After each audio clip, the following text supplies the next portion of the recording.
Welcome to our exploration of Psalm chapter 2. We will be reading from the New King James Version and delving into the significance behind each verse. Let's dive in. Verse 1. Why do the nations rage and the people plot a vain thing? This particular passage underlines the defiance and resistance of nations against the authority of God. It addresses their empty endeavors to dispute his rule. Verse 2. The kings of the earth set themselves, and the rulers take counsel together, against the Lord and against his anointed. In this verse it is portrayed how the world's leaders join forces, united in their defiance towards God and his chosen one. Verse 3. Let us break their bonds in pieces, and cast away their cords from us. Interpreted, this verse suggests their yearning to shatter the chains of God's authority and live on their own terms, blatantly ignoring his directives.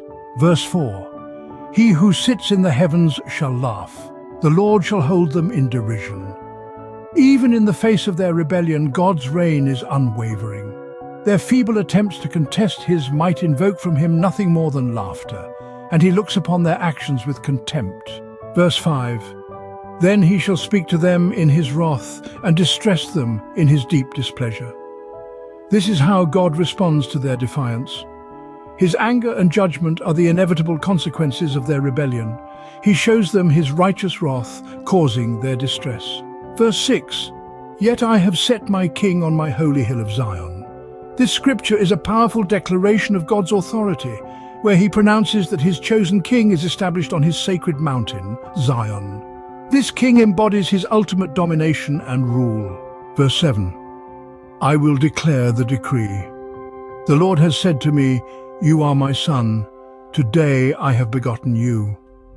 In this verse, God communicates with his chosen king, confirming his divine filiation and declaring his infinite relationship with him.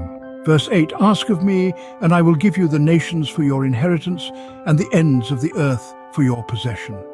This embodies God's promise to bestow his king with dominion over all nations and the entirety of the earth. They will become his inheritance and his possession. Verse 9. You shall break them with a rod of iron. You shall dash them to pieces like a potter's vessel. This verse depicts the king's power and authority. His capacity to obliterate and annihilate those who dare to stand against him, utilizing a rod of iron. Verse 10, Now therefore be wise, O kings, be instructed, you judges of the earth. This verse serves a cautionary note to the rulers of the world. The message is an appeal to attain wisdom and insight, acknowledging the pointlessness of challenging the divinely chosen king. Verse 11, Serve the Lord with fear and rejoice with trembling. This particular verse lays emphasis on the significance of reverent worship and joyful submission to the Lord. It heartens everyone to engage with him in an environment of awe and reverence. Verse 12, Kiss the Son, lest he be angry, and you perish in the way when his wrath is kindled. But this message closes the chapter with a strong plea to recognize and respect the Son before his anger is provoked.